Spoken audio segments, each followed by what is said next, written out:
যে আমি ইতিপূর্বে 360টা মূর্তি পূজক ছিলাম।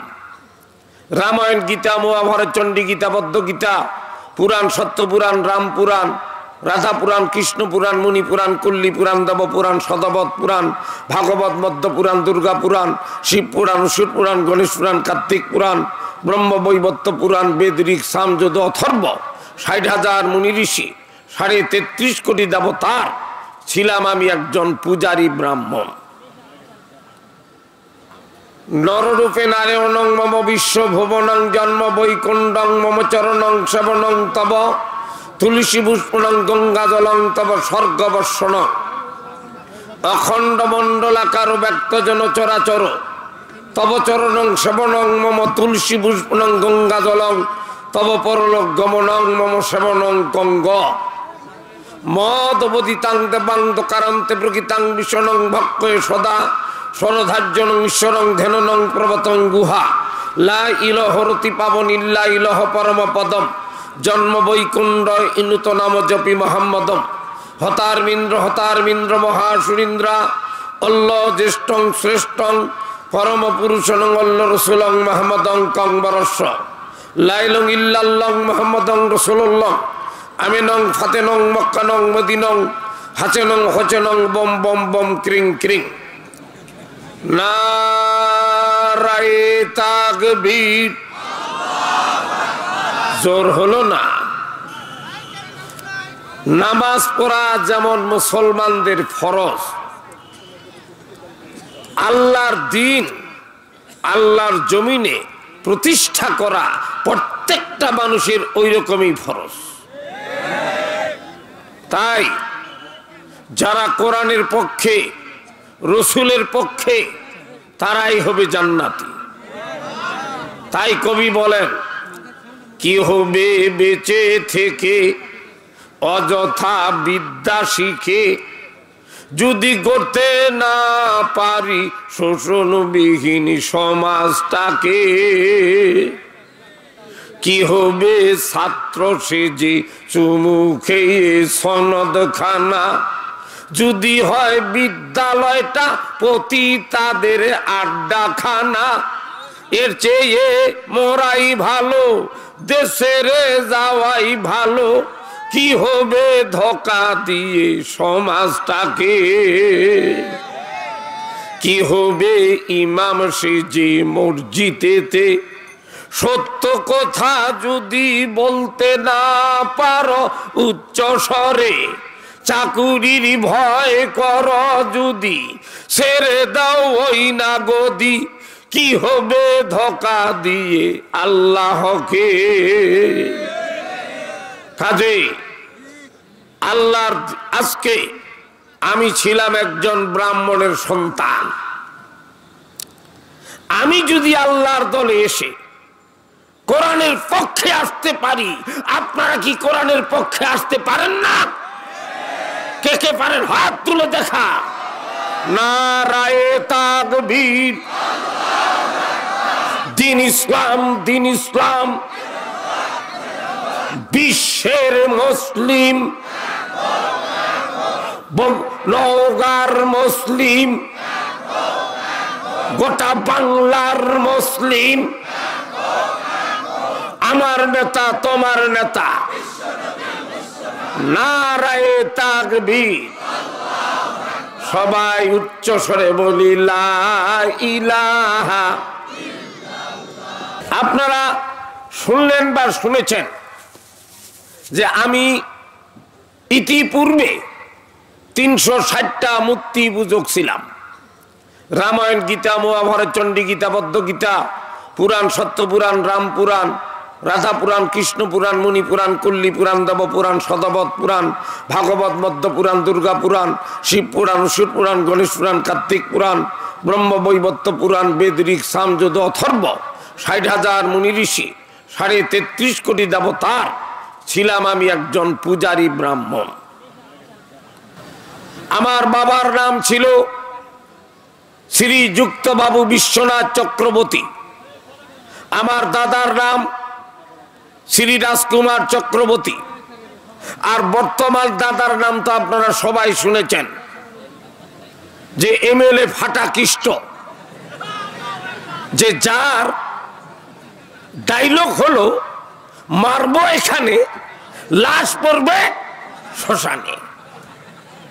আমি বলেছিলাম দাদা তোমার ডায়লগ সম্পূর্ণ ভুল।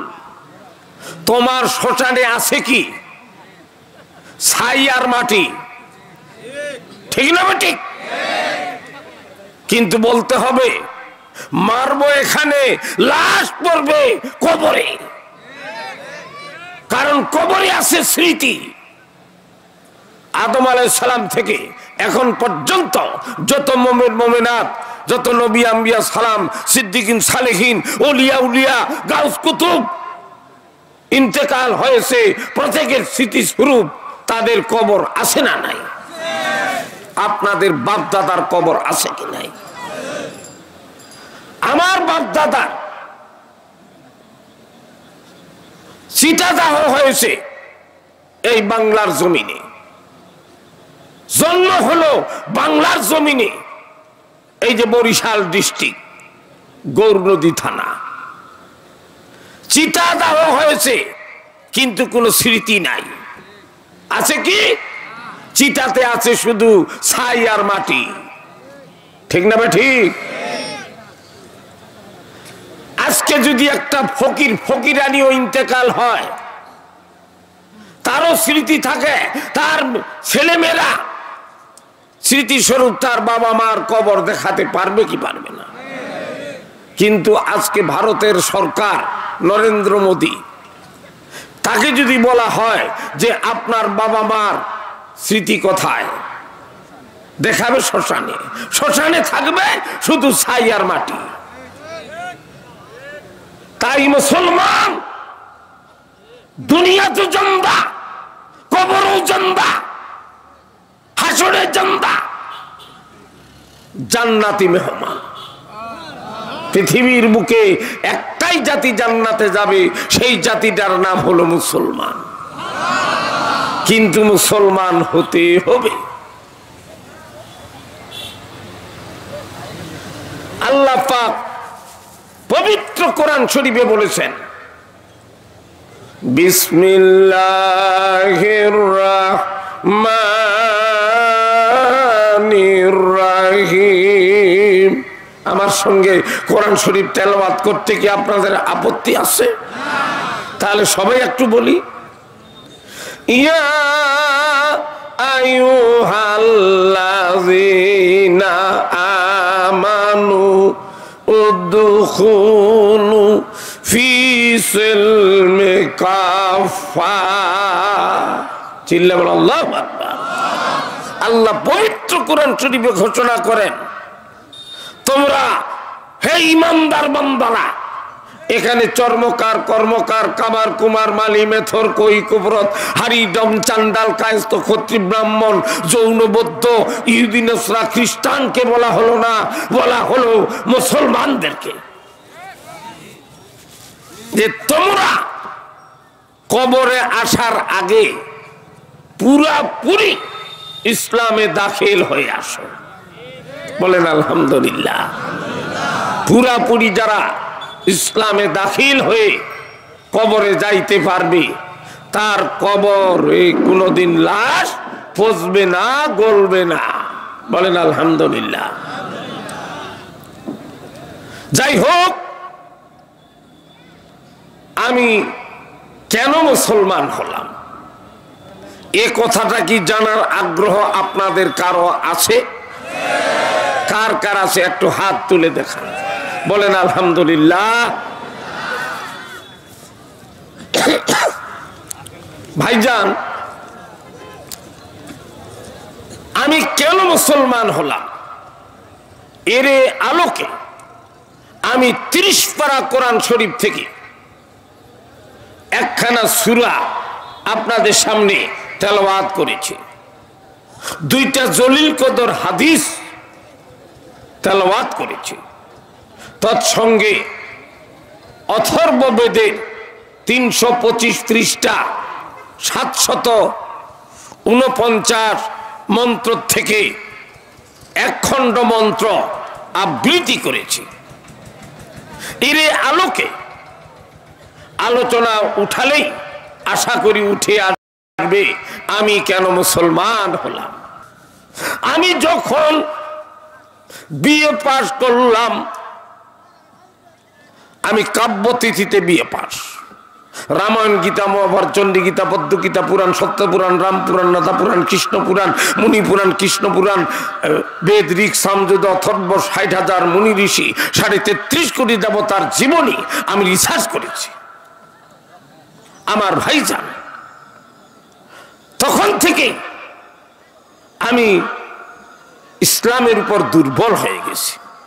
কারণ আমি দেখলাম যে যাদের ওদের যত দেবতার জীবনী যদি বলতে চাই ৭ দিনও শেষ হবে না ভাই। পরিষ্কার কথা বলতে চাই, যত দেবতা পৃথিবীতে আসছে প্রত্যেকটা দেবতা হলো ভণ্ড এবং লম্পট। যে যত ভণ্ডামি লম্পটি করেছে সে তত বড় দেবতা বা দেবী হিসাবে তাদের সমাজে আখ্যায়িত হয়েছে। নবীর চরিত্র ১,০০,০০০,২,২৪,০০০ পয়গাম্বরের মধ্যে ২৫ জন নবীর জীবনী কোরআন শরীফে আছে। বলেন আলহামদুলিল্লাহ। এদের জীবনীগুলো আলোচনা করলাম, দেখলাম সত্যিকারে এরা মহামানব। বলেন আলহামদুলিল্লাহ। ওলিয়া উলিয়াদের জীবনীগুলো দেখলাম, সত্যিকারে এরা হলো জান্নাতি মেহমান, এরাই হলো আল্লাহর বন্ধু। কাজেই আমি ইসলামের উপর দুর্বল, কিন্তু তবুও বিভিন্ন দেবদেবীর আরাধনা উপাসনা বাপদাদারা করেছে, আমাকেও করতে হয়। হঠাৎ করে এমন একটা রোগে আক্রান্ত করাইলেন আমার আল্লাহ। এই রোগের চিকিৎসার জন্য আমার ভাই, আমার বাবা ভারতের বড় বড় ডাক্তার কবিরাজ দেখাইলেন, একটার পর একটা কিছুই হয় না। আমেরিকায় পাঠাইলেন, ৬ মাস চিকিৎসায় রাখলেন, সেখানেও রোগ ধরতে পারল না। চলে আসলাম কলকাতা, আমার মা দুঃখিনী আমাকে নিয়ে চলে গেলেন গয়া, কাশী, বৃন্দাবন, মথুরা, নবদ্বীপ। ৬ মাস যাবত ৩৬০টা ভগবানের পূজা করতে শুরু করলাম রোগ মুক্তির জন্য। কিন্তু যত ঠাকুর পূজা করি রোগ শুধু বাড়ে আর বাড়ে। রোগ মুক্তির মালিকটাকে আমার আল্লাহ। বলেন আলহামদুলিল্লাহ। আমি নিরাশ হয়ে বাড়িতে ফিরে চিন্তা করলাম, ডাক্তার কবিরাজেরা ফেল, দেবতারাও গেল, কাজেই এই রোগে আমার মৃত্যু ছাড়া আর দ্বিতীয় কোনো অ্যান্সার পাওয়া যায় না। মরণের কথা মনে করে ভাই একদিন গভীর রাত্রিতে ঘুরতে ঘুরতে আমার প্রতিবেশী এক মুসলমান পাড়ায় ঢুকলাম। ঘুরতে ঘুরতে দেখি এক আল্লাহর ঘর মসজিদ। মসজিদের বারান্দায় বসে গভীর রাত্রিতে আমি মহান আল্লাহর কাছে প্রাণ ভরে কাঁদলাম। কেঁদে কেঁদে আমি মান্নত করলাম, আল্লাহ তুমি যদি আমাকে রোগ থেকে মুক্ত করো, আমি পবিত্র কলেমা পড়ে মুসলমান হইয়া যাব। এই মান্নত খানা আমার মহান আল্লাহ কবুল করে নিয়েছেন।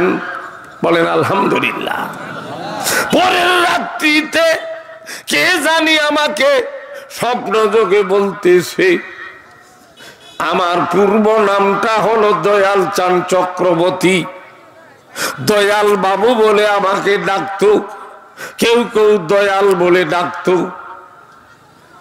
আমার বড় ভাই মিঠুন চক্রবর্তীর পূর্ব নাম ছিল গৌরাঙ্গ চক্রবর্তী, যার জন্য আমাদের পরিবারের লোকজন, আত্মীয় স্বজন তাকে গৌরবাবু বলে ডাকতো। গৌরবাবু এরকম একটা ডাক নাম। কে জানি আমাকে স্বপ্ন যোগে বলতেছে, হে দয়াল চান, তুমি যদি রোগ থেকে মুক্তি পাইতে চাও তাহলে তুমি 30 পারা কোরআন শরীফ থেকে সূরা ফাতিহার আমল করো। আমি ঘুম থেকে উঠলাম, হাত মুখ ধুইয়া আমার এলাকার বড় আলেম, নাম হলো মৌলানা আব্দুল গফুর চিশতি, হুজুরের কাছে গিয়ে সমস্ত ঘটনা খুলে বললাম। হুজুর আমাকে বলল, বাবা তুমি যদি সূরা ফাতিহার আমল করতে চাও তাহলে তোমাকে পবিত্র হতে হবে। শারীরিক কিভাবে? যে অজুর 4 ফরজ, মুখমণ্ডল ধৌত করা, 2 হাতের কনুই পর্যন্ত ধৌত করা, মাথা 4 ভাগের 1 ভাগ মোছও করা, আর 2 পায়ের টাকনি পর্যন্ত ধৌত করা। আর গোসলের 3 ফরজ, গড়গড়ার সহিত 3 বার কুলি করা, নাকে নরম জায়গা পর্যন্ত পানি পৌঁছানো, আর সমস্ত শরীরটা উত্তম ভাবে ধৌত করা। এই 7টা ফরজ উনি আমাকে শিখায়া জানায়া বুঝাইয়া দিলেন।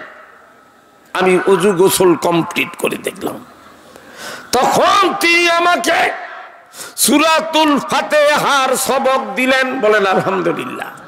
আমি অল্প সময়ের মধ্যে সূরা ফাতিহা মুখস্থ করে দিলাম। বলেন আলহামদুলিল্লাহ। আমার সঙ্গে একটু পড়তে পারবেন? বলেন বিসমিল্লাহির রহমানির রহিম, আলহামদুলিল্লাহি রাব্বিল আলামিন, আর রহমানির রহিম, মালিকি ইয়াউমিদ্দিন, ইয়াকা নাবুদু ওয়া ইয়াকা নাস্তাঈন, ইহদিনাস সিরাতাল মুস্তাকিম, সিরাতাল লাযিনা আন'আমতা আলাইহিম, গায়রিল মাগদুবি আলাইহিম ওয়ালাদ-দাল্লিন। সবাই বলেন আমিন। এই সূরা ফাতিহা আমাকে আমল দিয়ে দিলেন হুজুর। আমি গভীর রাত্রিতে ওযু গোসল কমপ্লিট করে নির্জন স্থানে বসে আমি আমল শুরু করে দিলাম। বিশ্বাস করেন 1-1.5 মাসের মধ্যে এই সূরা ফাতিহার আমলের বদলতে আল্লাহ আমাকে সম্পূর্ণ রোগ থেকে মুক্তি করে দিলেন। আমি ভাইজান, রোগ যখন আমি মুক্ত হলাম, তখন আমি গোপনে গোপনে হুজুরের কাছে গিয়ে পবিত্র কালেমা পড়ে মুসলমান হয়ে গেলাম। মুসলমান হওয়ার পরে হুজুরকে বললাম, হুজুর এখন আমার কি আমল? বলে তোমাকে 5 ওয়াক্ত নামাজ ধরতে হবে। এখন 5 ওয়াক্ত নামাজ কেমনে পড়তে হবে হুজুর শিখান। হুজুর শিখাই দিলেন। কয়েকদিনের মধ্যে নামাজ কমপ্লিট করলাম। এখন আমি তো বাড়ির থেকে ফট করে বের হয়ে যেতে পারি না হুজুর। এখন 5 ওয়াক্ত নামাজ পড়বো কেমনে? হুজুর আমাকে সুযোগ করে দিলেন তেনার বাড়িতে 2 ওয়াক্ত জোহর আর আসরের নামাজ। মাগরিবের নামাজ আমার থাকার ঘরে দরজা জানলা দিয়ে পড়তাম। এশার নামাজ বাড়ির লোকজন যখন ঘুমায় যেত, এশার নামাজ আদায় করে ঘুমাইতাম। ফজরের আজানের সঙ্গে সঙ্গে কিংবা পূর্ব মুহূর্তে উঠে ওযু করে জঙ্গলে দৌড়াইয়া জঙ্গলে গিয়ে এই ফজরের নামাজ আদায় করে আসতাম। এইভাবে গোপনে গোপনে আমি নামাজ চালাইলাম 6 মাস। 6 মাস পর একদিন নামাজ পড়ার জন্য মাগরিবের টাইমে আমার থাকার ঘরে ঢুকেছি। ওই দিন দরজা জানলা দেওয়ার আমার খেয়াল ছিল না। পিছন থেকে আমার কাকিমা দেখে কয়েকজন লোকজন ডেকে দেখাইলো যে নামাজ পড়তেছে মুসলমান। ধরো, পিছন থেকে যে যা পাইল নামাজ অবস্থায় আমাকে পিটতে শুরু করে। সমস্ত মাথার চান্দির থেকে পায়ের তালু পর্যন্ত বিভিন্ন অঙ্গ প্রত্যঙ্গে তারা আঘাত হানে। আমি আঘাতে আঘাতে জর্জরিত অনুভব করতে থাকলাম। আমি সেজদায় যাই, রুকুতে যাই, বিভিন্ন ভাবে তারা আঘাত করে। আমি আল্লাহর কাছে নিয়ত করলাম, আল্লাহ আমি মায়ের খাইতে খাইতে যদি নামাজের সেজদায় মরে যাই মরব, কিন্তু আমি নামাজ যেন না ছাড়ি। ভাইজান, এইভাবে নির্যাতনের পর নির্যাতন করতেও আমি নামাজ সুন্দরভাবে শেষ করলাম। এরপরে দাঁড়াইলাম, তোমরা কেন আমাকে মারতেছ? দেখি নারী পুরুষ সহ 1500 মানুষের সমাগম। দাদা ঠাকুরেরা আসনে আসনে বসেছে। আমি ভাইজান গো, তাদের সামনে আমাকে হাজির করে বিভিন্ন জিজ্ঞাসাবাদ। শেষ পর্যায়ে আমি বললাম, তোমরা কি করতে বলতেছ আমাকে? আমি তো কালেমা পড়ে মুসলমান হয়েছি, জীবন দিব, কিন্তু আমি ঈমান দিব না। তারা বলল, তোমাকে মুসলমান থাকা যাবে না, তোমাকে আমাদের দলে আসতে হবে। আমি বললাম, দাদা ঠাকুর শুনেন, আমি কালেমা পড়ে মুসলমান হয়েছি, তোমাদেরকে আমি কালেমা পড়ে মুসলমান বানাতে পারি। বলেন না সুবহানাল্লাহ। এটা দলিল দিয়েছে আমার বিশ্ব নবী। কিন্তু তোমরা যে আমাকে হিন্দু বানাবে, তার মন্ত্রটা কি? কোন বেদে কোন পুরাণে আছে সেটা আমাকে দেখাতে হবে। কারণ বেদ পুরাণ আমি যুবক হলেও তো, যেহেতু আমি পড়াশোনা করেছি, কেউ কোনো কথা বলে না। 10 মিনিট অনুমান, 10 মিনিট পার হয়ে গেল। আমি জবাব দিলাম, দাদা ঠাকুর শুনেন, তোমরা জানেন কিন্তু সমাজে বলবেন না। কিন্তু আমি বলতেছি, তোমরা তো আমাকে মারবি, আর মারতে মারতে হয়তো মারি ফেলবি, এই তো, এর বেশি তো করতে পারবা না। অথর্ববেদের 325 পৃষ্ঠা 749 মন্ত্রে বলা হয়েছে, লা ইলাহ হরতি পাবন ইল্লা ইলাহ পরম পদম জন্ম বৈকুণ্ঠ ইনুত নাম জপি মোহাম্মদ।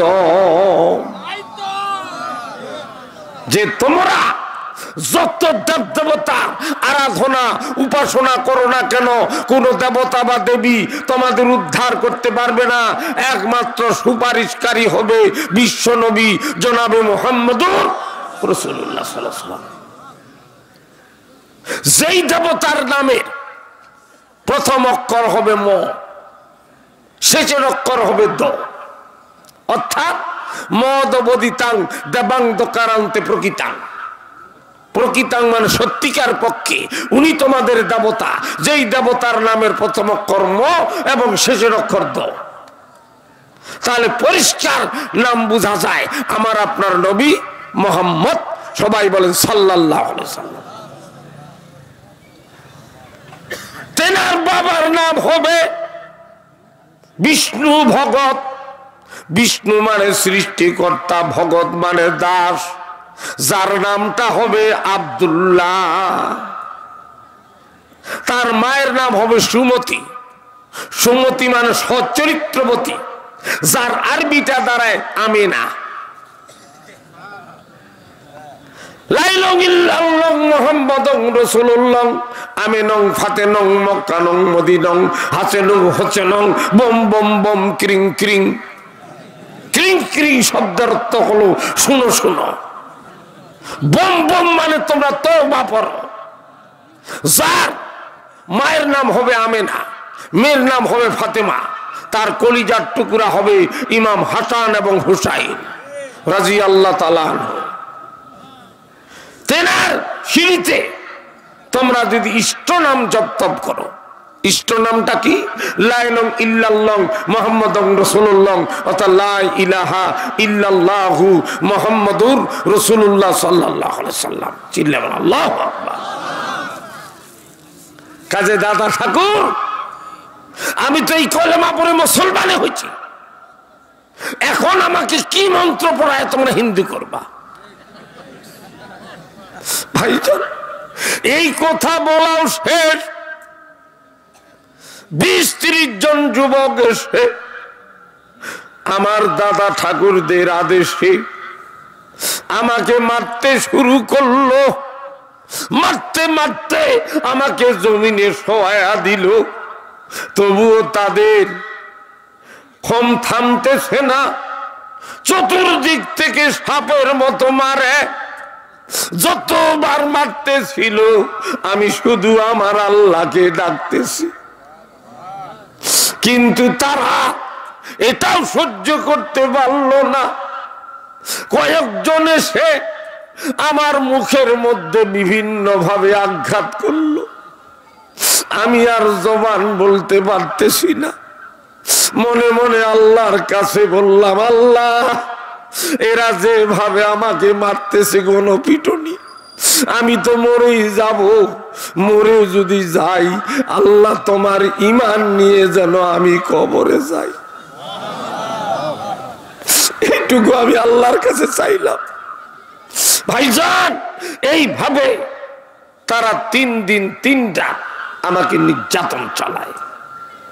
আমার মা দুঃখিনী, এই নির্যাতন গুলো সহ্য করতে না পেরে ওই ঘরের চাবিটা চুরি করলেন।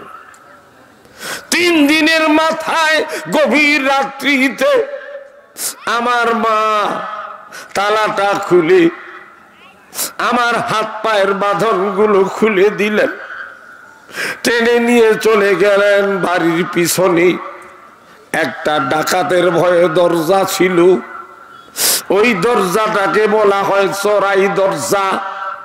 ওই দরজা দিয়ে বের করে দিয়ে আমার মা আমাকে বুকে টেনে বলে, বাবা, তোর মা দুঃখিনী, এই নির্যাতন গুলো আর সহ্য করতে পারি না, তোকে নাকি তারা মারি ফেলবে, এই সিদ্ধান্ত নিয়েছে। কিন্তু আমি মা তো দেখতে পাবো না, তুই তাড়াতাড়ি পালা, আর দেরি করিস না। আমার শরীরখানা বিভিন্ন আঘাতে জর্জরিত। 3 দিনের না খাওয়া, ক্ষুধার্ত, তৃষ্ণার্ত, এই অবস্থায় দুর্বল শরীর। আমি আমার মায়ের দুখানা হাত মাথায় নিলাম, আর মনে মনে আল্লাহকে বললাম, আল্লাহ, আমার মা তো আমাকে পালাবার জন্য বের করে দিল, এখান থেকে আল্লাহ তুমি সর্বশক্তিমান, আমাকে তুমি এখান থেকে যাওয়ার শক্তি দান করো। ভাই, কোত্থেকে জানি একটা ঠান্ডা বাতাস আমার গায়ে লেগে গেল। আমি শক্তি পেলাম, এক দৌড়ে আমার বাড়ির থেকে 3.5 কিলোমিটার রাস্তা রেল স্টেশনে পৌঁছে গেলাম। বলেন আলহামদুলিল্লাহ। ট্রেনে চড়ে হাওড়া স্টেশনে নামলাম। পরের দিনে পাগলের মতো ঘুরতেছি। ঘুরতে ঘুরতে জোহরের ওয়াক্তে, যারা কলকাতা গিয়েছেন তারা দেখেছেন, কলকাতা দমদম রোড কালীবাড়ি মসজিদ, এই কালীবাড়ি মসজিদের আমি জোহরের নামাজ পড়লাম। মুসল্লিরা চলে গেল, আমি ইমাম হুজুরের পায়ে পড়ে কাঁদতে কাঁদতে বললাম, হুজুর, আমি অমুকের ভাই অমুক, এখন হুজুর আমার যাওয়ার কোনো উপায় নাই, আমার কোনো ব্যবস্থা একটা করেন। হুজুর আমাকে বুকে টেনে নিলেন, ছেলের আদর দিলেন, তেনার গ্রামের বাড়িতে নিয়ে চলে গেলেন বর্ধমান ডিস্ট্রিক্ট মেমারি থানা অর্জুন পুকুর। সেখানে ওনার গ্রামের বাড়ি। ওই এলাকায় 40 গ্রাম জুড়ে শুধু মুসলমান আর মুসলমান, বলেন সুবহানাল্লাহ। ওই রকম একটা জনবসতি মুসলমানের এলাকায় আল্লাহ আমাকে আশ্রয় দান করলেন। 6 মাস আমি লুকায়িত থাকলাম। ওই এলাকার আলেম ওলামা, আইনজীবী, বুদ্ধিজীবী, রাজনীতিবিদ সমস্ত গুলাই মুসলমান, বলেন আলহামদুলিল্লাহ।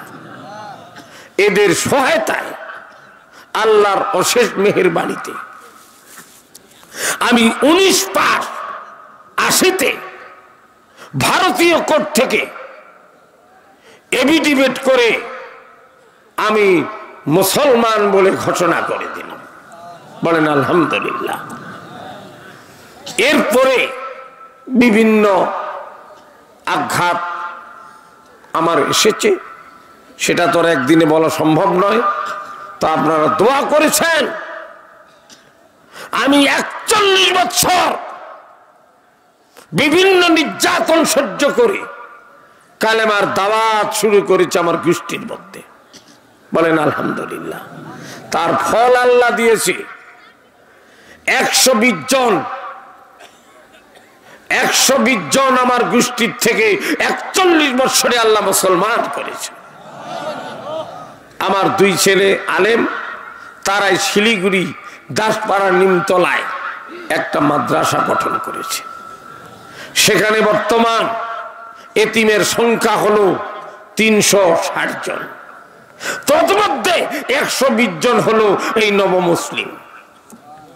তো আপনাদের মধ্যে যদি কেউ এতিমও হয়, খালাতো ভাই, মামাতো ভাই, চাচাতো ভাই, ফুফাতো ভাই, জ্যাঠাতো ভাই, ভাইয়ের ভাই, অনেক আত্মীয় স্বজন গার্জিয়ান বের হয়, সহযোগিতা করে। কিন্তু যারা হিন্দুর থেকে মুসলমান হয়েছে, এদের বাপ ভাই যারা আছে সবাই হিন্দু, এরা চায় না যে তারা আলেম হোক। এখন এদের গার্জিয়ান কারা? জন্মসূত্রে মুসলমান যারা। কথাটা ঠিক না বেটি? তাই যদি আপনাদের মন চায় এই 120 জন এতিমের 30 পারা কোরআন শরীফ শিক্ষার নিয়তে আপনাদের শক্তি অনুযায়ী হয়তো একটা করে লুঙ্গির দাম, অথবা একটা পাঞ্জাবির দাম, অথবা একটা টুপির দাম, অথবা আপনারা এক সন্ধ্যা খাবার দাম, কিংবা আপনাদের মৃত্যু বাবা মার কথা স্মরণ করে একজন করে কোরআন শরীফের হাদিয়া। আপনাদের বাংলাদেশের 120 টাকা হলে সেখানে একজন কোরআন শরীফ পাওয়া যায়, বলেন আলহামদুলিল্লাহ। অথবা 10 টাকা 20 টাকা যে যা পারেন, যদি মন চায় দোয়ার পরে আমি মঞ্চে বসবো, আপনারা আমার সঙ্গে মুসাহাবা করবেন, দোয়া করে দিবেন যদি দিতে পারেন, আর না দিতে পারলে দোয়া করবেন। এটাই আপনাদের কাছে আমি শেষ আবেদন রাখলাম। আপনারা কি মন খারাপ করলেন? বলেন আলহামদুলিল্লাহ।